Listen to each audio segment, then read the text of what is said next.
किसी कोशिका के भीतर केंद्रक में स्थित विशिष्ट गोलाकार संरचना को क्या कहा जाता है? ऑप्शन ए रंध्र कहा जाता है, ऑप्शन बी कोशिका द्रव कहा जाता है, ऑप्शन सी नाभिक कहा जाता है, ऑप्शन डी कोशिका झिल्ली कहा जाता है। तो किसी भी कोशिका के भीतर केंद्र में स्थित विशिष्ट गोलाकार संरचना को क्या कहा जाता है? उसको कहा जाता है नाभिक। इस प्रकार ऑप्शन सी इसका राइट आंसर हो जाएगा। नेक्स्ट क्वेश्चन है, किस कोशिकांग को प्रोटीन की फैक्ट्री के रूप में भी जाना जाता है? ऑप्शन ए राइबोसोम को जाना जाता है, ऑप्शन बी अंतःप्रदव्य जालिका को जाना जाता है, ऑप्शन सी नाभिक को जाना जाता है, ऑप्शन डी सूत्र कणिका को जाना जाता है। तो किस कोशिका के किस कोशिकांग को प्रोटीन की फैक्ट्री के रूप में जाना जाता है? तो राइबोसोम को जाना जाता है। इस प्रकार ऑप्शन ए इसका राइट आंसर हो जाएगा। कोशिका का शक्ति ग्रह अर्थात पावर हाउस किस कोशिकांग को कहा जाता है या किसको कहा जाता है? ऑप्शन ए गोल्जी समृष्ट को कहा जाता है, अंतःप्रदव्य जालिका को कहा जाता है, लैनकाय अर्थात लाइसोसोम को कहा जाता है, या सूत्र कणिका को कहा जाता है। तो किसको कोशिका का शक्ति ग्रह या पावर हाउस या बिजली घर भी कहा जाता है? तो किसको कहा जाता है? सूत्र कणिका को कहा जाता है। इस प्रकार ऑप्शन डी इसका राइट आंसर हो जाएगा। इसका दूसरा नाम क्या है? तो इसका दूसरा नाम माइटोकॉन्ड्रिया है। नेक्स्ट क्वेश्चन है, डीएनए के क्रियात्मक खंडों को क्या कहा जाता है?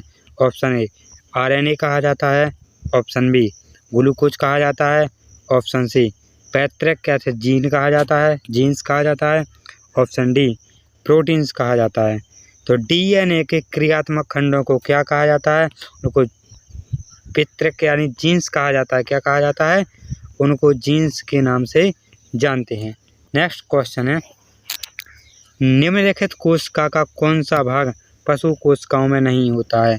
ऑप्शन ए केंद्रक, ऑप्शन बी कोशिका द्रव, ऑप्शन सी कोशिका भित्ति, ऑप्शन डी कोशिका झिल्ली।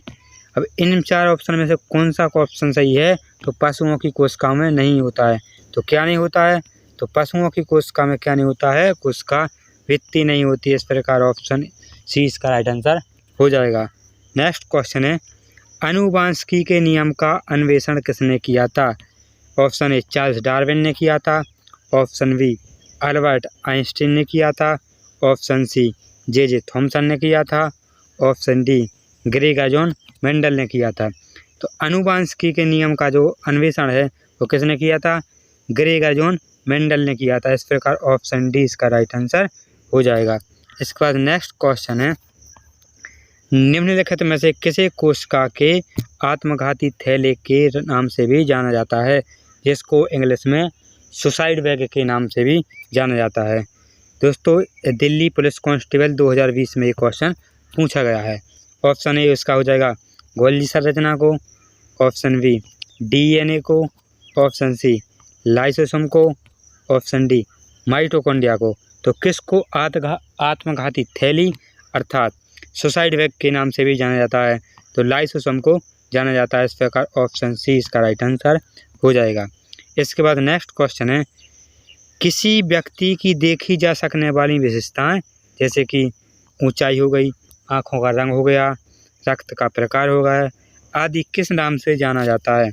ऑप्शन ए समलक्षणी यानी इसको फिनोटाइप कहते हैं, आनुवंशिकी यानी जेनेटिक्स कहते हैं, जीन रूप यानी कि जीनोटाइप कहते हैं, वंशाणु यानी जीन कहते हैं।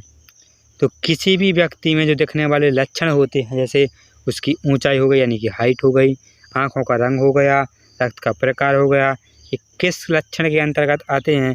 तो ये फिनोटाइप के अंतर्गत आते हैं, समलक्षणी के अंतर्गत आते हैं। इस प्रकार ऑप्शन ए इसका राइट आंसर हो जाएगा।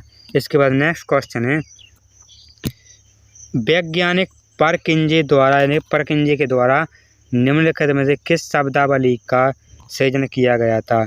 ऑप्शन ए कोशिका यानी सेल का, लयन का यानी कि लाइसोसोम का, कोशिका द्रव यानी कि साइटोप्लाज्म का, जीव द्रव यानी कि प्रोटोप्लाज्म का।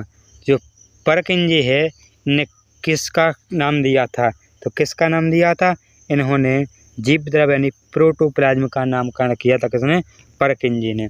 नेक्स्ट क्वेश्चन है, पादप कोशिका का केंद्रक एक जेली जैसे पदार्थ से घिरा होता है, क्या कहलाता है?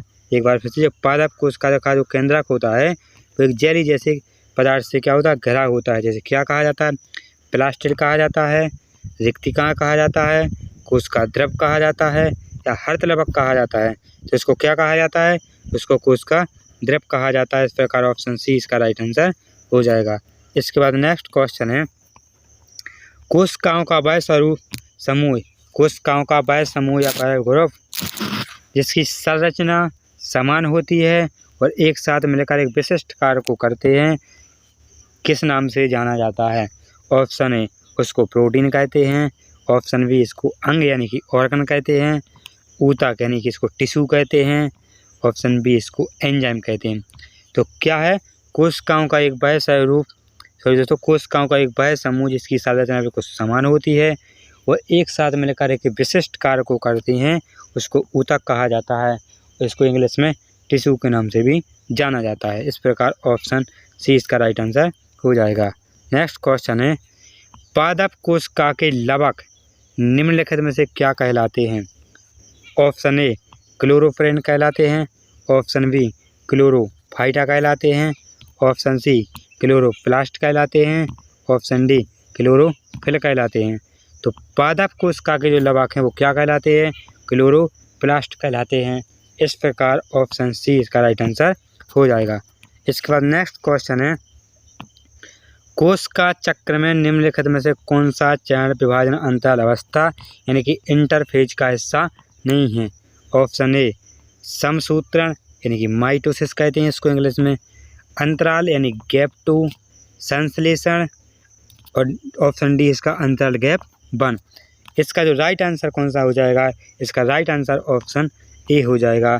जो समसूत्रण जो माइटोसिस है वो कोशिका चक्र में विभाजन अंतराल का हिस्सा नहीं है, अर्थात इंटरफेज का एक भाग नहीं है। नेक्स्ट क्वेश्चन है, मैथियास सेलेइडन और थियोडोर स्वान अपने निम्न सिद्धांत के लिए प्रसिद्ध हैं।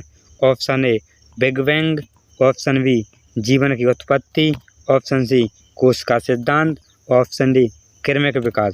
इसका जो राइट आंसर है ऑप्शन सी हो जाएगा, कोशिका सिद्धांत के लिए प्रसिद्ध हैं स्वाइडन और स्वान। नेक्स्ट क्वेश्चन है, कौन से कोशिका अंगक को सामान्यतः कोशिकीय हाउसकीपर भी कहा जाता है। कोशिका के किस अंग को कोशिकीय हाउसकीपर भी कहा जाता है। ये MP पुलिस कांस्टेबल 2017 में पूछा गया क्वेश्चन है। ऑप्शन है इसका लाइसोसोम को, ऑप्शन बी राइबोसोम को, ऑप्शन सी माइटोकॉन्ड्रिया को, ऑप्शन डी गोल्गी उपकरण को। तो किसको कोशिकीय हाउसकीपर कहा जाता है। इसका जो राइट आंसर है ऑप्शन ए हो जाएगा, लाइसोसोम को हाउसकीपर भी कहा जाता है। इस प्रकार ऑप्शन ए इसका राइट आंसर हो जाएगा। नेक्स्ट क्वेश्चन है, कोशिका की सभी गतिविधियों को नियंत्रित करने में सेल की कोशिका का कौन सा भाग मदद करता है। ऑप्शन ए गोल्गिका, ऑप्शन बी नाभिक, ऑप्शन सी रसधानी, ऑप्शन डी माइटोकॉन्ड्रिया। तो इसका जो राइट आंसर है ऑप्शन बी इसका राइट आंसर हो जाएगा, नाभिक। जो नाभिक होता है वो कोशिका की सभी गतिविधियों को नियंत्रित करने में सेल की मदद करता है, कोशिका की मदद करता है। इसके बाद नेक्स्ट क्वेश्चन है, जीन क्रिया के नियमन का सबसे अधिक स्वीकार्य लाभ है। ऑप्शन ए सिर्फ अपने चयापचय को पर्यावरण परिवर्तित हेतु समायोजित करने के लिए कोशिका को सक्षम करता है, सिर्फ विकास और विभेदन में भूमिका निभाता है जिसके कारण सूचना तथा संरचना विकास होता है, सिर्फ प्रोटीन संश्लेषण बंद कर दिया जाता है जब आवश्यक नहीं है, ऑप्शन डी उपयुक्त सभी।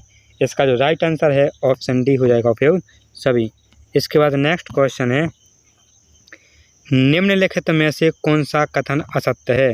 ऑप्शन ए समसूत्रण शरीर के सुधार में सहायक होता है, ऑप्शन बी कोशिका विभाजन से शरीर का आकार बढ़ता है, ऑप्शन सी अर्धसूत्रण जनीय कोशिका में होता है, ऑप्शन डी समानजनक कोशिका की संतति कोशिकाएं समरूपी नहीं होती हैं। इसका जो राइट आंसर है ऑप्शन डी हो जाएगा, तो समानजनक कोशिका की जो संतति कोशिकाएं समरूपी नहीं होती हैं।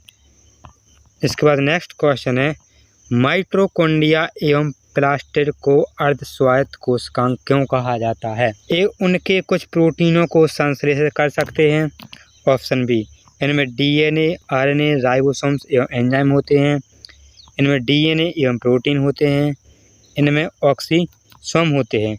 इसका जो राइट आंसर है ऑप्शन बी हो जाएगा कि इनमें डीएनए, आरएनए, राइबोसोम एवं एंजाइम होते हैं, इसलिए माइटोकॉन्ड्रिया एवं प्लास्टिड को अर्ध स्वायत्त कोशिकांग भी कहा जाता है। इसके बाद नेक्स्ट क्वेश्चन है, आधार युग्मन नियम के अनुसार एडेनिन हमेशा किससे जुड़ा होता है? ग्वानिन से जुड़ा होता है, साइटोसिन से जुड़ा होता है, यूरेसिल से जुड़ा होता है, थाइमिन से जुड़ा होता है। जो एडेनिन होता है हमेशा थाइमिन से ही जुड़ा होता है। इस प्रकार ऑप्शन डी इसका राइट आंसर हो जाएगा।